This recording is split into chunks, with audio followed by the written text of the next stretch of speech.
घनसाली के मांद्रा गांव में छतियारा खवाड़ा मोटर मार्ग पर शुक्रवार शाम को एक वाहन दुर्घटनाग्रस्त हो गया। बताया जा रहा है कि वाहन में 3 युवक सवार थे। मौके पर मौजूद ग्रामीणों ने युवक को नजदीकी सामुदायिक स्वास्थ्य केंद्र बेलेश्वर में भर्ती करवाया, जिनमें से एक को डॉक्टर ने मृत घोषित कर दिया। अन्य 2 घायलों की स्थिति अभी स्टेबल बताई जा रही है, लेकिन डॉक्टर श्याम विजय ने अन्य दोनों घायलों को एहतियात के तौर पर हायर सेंटर भेजने की बात भी कही, जिसको लेकर स्थानीय लोगों पर आक्रोश देखने को मिला। उन्होंने अस्पताल की व्यवस्थाओं पर सवाल उठाए।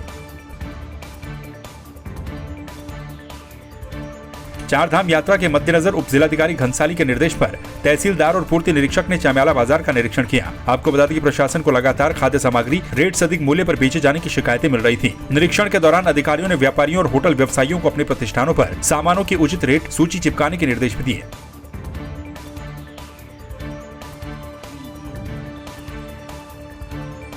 पिथौरागढ़ में अंधाधुंध पहाड़ियों से कटान के कारण बरसात के दौरान प्रशासन ने घाट पिथौरागढ़ ऑल वेदर रोड में यातायात बंद करने का निर्णय लिया है। आपको बता दें कि टनकपुर तवा घाट राष्ट्रीय राजमार्ग में घाट से पिथौरागढ़ तक 30 किलोमीटर का क्षेत्र बरसात में आपदाग्रस्त हो जाता है, जिससे सीमांत गाँव के लोग जान जोखिम में डालकर इस सड़क पर आवागमन करते हैं। जिलाधिकारी ने जनता की सुरक्षा के लिए तेज बारिश के दौरान इस सड़क पर यातायात बंद करने के निर्देश दिए हैं। ऑल वेदर रोड पे कुछ क्रिटिकल पैचेस डेवलप हो चुके हैं और उन क्रिटिकल पैचेस में ड्यूरिंग द मानसून सीजन हमें काफ़ी परेशानियां झेलनी पड़ती हैं, तो इस कारण से ट्रैफिक को रेगुलेट करते हुए किसी भी कैजुअलिटी की संभावनाओं का निराकरण किया जाएगा।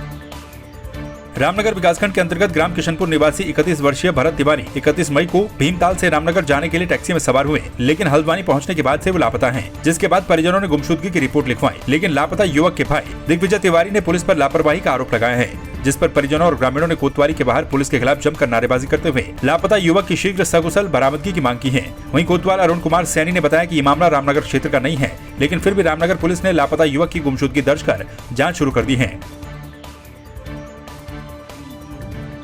मेरा भाई 31 तारीख की शाम से भीमताल से रामनगर के लिए बैठा, जो वो हल्द्वानी पाया गया और 31 की शाम से वो लापता है। और हमने कई बार पुलिस को यहाँ पर आके एप्लीकेशन भी दी, तो पुलिस ने हमें सही तरीके से जवाब नहीं दिया। जब आज ग्रामवासियों का हमारा दबाव बना, तब आज जो है पुलिस ने हमको जवाब दिया कि 1 या 2 दिन में हम उसको खोज के निकाल देंगे। और कुछ लोकेशन उसकी प्राप्त की गई थी, वो रानीबाग में, वो उसका जो फ़ोन ऑफ हुआ था वो रानीबाग में हुआ था, और अब उसकी CDR निकालने के लिए ये लोग कह रहे हैं, तो उसके लिए 1 या 2 दिन का समय हमसे मांगा गया है। देखिए, कहानिया के एक व्यक्ति भरत तिवारी जो है 30 तारीख से गायब है। उसके संबंध में थाना रामनगर में गुमशुदगी दर्ज की गई। गुमशुदगी दर्ज करने के बाद ये जांच में ये बात आई है कि ये व्यक्ति भीमताल से निकला था, जो हल्द्वानी में जाकर इसकी लास्ट लोकेशन मिली है और काठगोदाम तक इसकी लोकेशन ट्रेस हुई है। उसके बाद इसका नंबर स्विच ऑफ हो गया है और इस संबंध में जो है इनके परिजनों को हमें उचित आश्वासन दिया है। लगभग हमारे द्वारा इसमें जाँच मतलब पूरी कर ली गई है। थाना रामनगर से इस गुमशुदगी का कोई संबंध नहीं है, फिर भी हमारे द्वारा मतलब प्राथमिकता आधार पर इसमें मुकदमा दर्ज कर आवश्यक कार्रवाई की गई है। और इनके परिजनों को हमने जो अन्य पहलू हैं उनके बारे में बता दिया गया है कि इस व्यक्ति द्वारा जो है पूर्व में इसके विरुद्ध एक शिकायत साइबर में यहाँ थाना रामनगर में हुई थी, तो उसमें इनके अगेंस्ट जो है मतलब जाँच में कुछ मतलब फैक्ट मिले हैं। मे भी हो सकता है कि उसको लगे उसने नंबर अपने आप बंद किया हो या वह खुद ही मतलब वहाँ से हो सकता है, लेकिन सभी पहलुओं को हमारे द्वारा जो भी बिंदु को जांच में हमारे द्वारा शामिल किया गया है और उसके द्वारा अग्रिम कार्रवाई की जा रही है।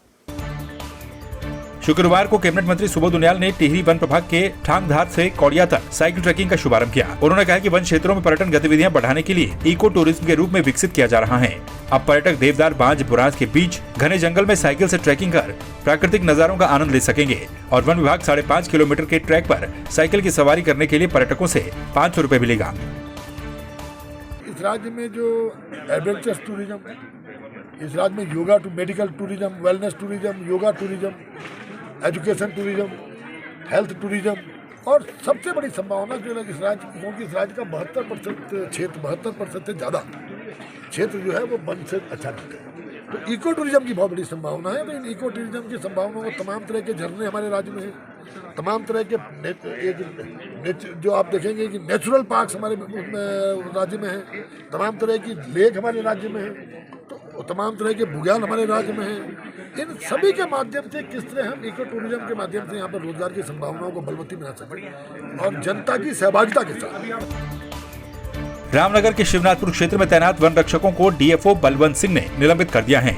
आरोप है कि इन दोनों वन रक्षकों की मिलित भगत से वन तस्करों ने अवैध कटान को अंजाम दिया। आपको बता दें, रामनगर वन प्रभाग तराई पश्चिमी के अंतर्गत पड़ने वाले शिवनाथपुर क्षेत्र में 4 दिन पूर्व खैर के साथ ही अन्य पेड़ों का अवैध तरीके से तस्करों ने कटान किया था। डीएफओ ने कहा है कि इस मामले में कार्रवाई करते हुए 2 वन रक्षक शंकर सिंह और महेंद्र सिंह को तत्काल निलंबित कर दिया गया है। आगे भी जांच की जा रही है। अगर कोई और इसमें संलिप्त पाया जाता है तो उस पर भी कार्रवाई की जाएगी। शिवराजपुर बीच और भवानीपुर बीच में अवैध खनन की हमें शिकायत मिली थी।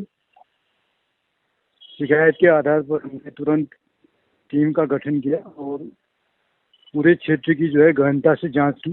3 दिन इसको कॉम्बिंग करने में लगे और कॉम्बिंग में पाया गया कि दोनों बीट में, एक बीट में 30 पेड़ और दूसरे बीट में 12 पेड़ जो है अवैध रूप से पालन किए पाए गए। इस पर तुरंत कार्रवाई करते हुए संबंधित वन रक्षक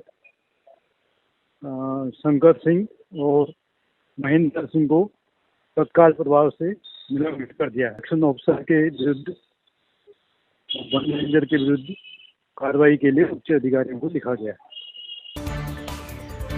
चंपावत उपचुनाव के नतीजों को लेकर आम आदमी पार्टी ने बीजेपी और कांग्रेस पर निशाना साधा है। आपके मीडिया प्रभारी अमित जोशी का कहना है कि इन नतीजों से पता चलता है कि बीजेपी और कांग्रेस दोनों एक ही पार्टियां हैं। उन्होंने कहा कि 3 महीने पहले जहां जीत हार का आंकड़ा 5000 का था, वहीं 3 महीने के बाद हुए चंपावत उपचुनाव में यह आंकड़ा 50,000 के पार पहुंच गया। इसके साथ ही उन्होंने कहा कि कांग्रेस ने भी मातृशक्ति का अपमान करते हुए अपने प्रत्याशी को अलग छोड़ दिया और वॉकओवर दे दिया। देखिए, बोलने के अधिकारी तो उत्तराखंड का हर वो नागरिक है जो किसी राजनीतिक दल में भी नहीं है, क्योंकि उत्तराखंड की हर पॉलिटिकल गतिविधि का उसके जीवन पर सीधा प्रभाव पड़ता है।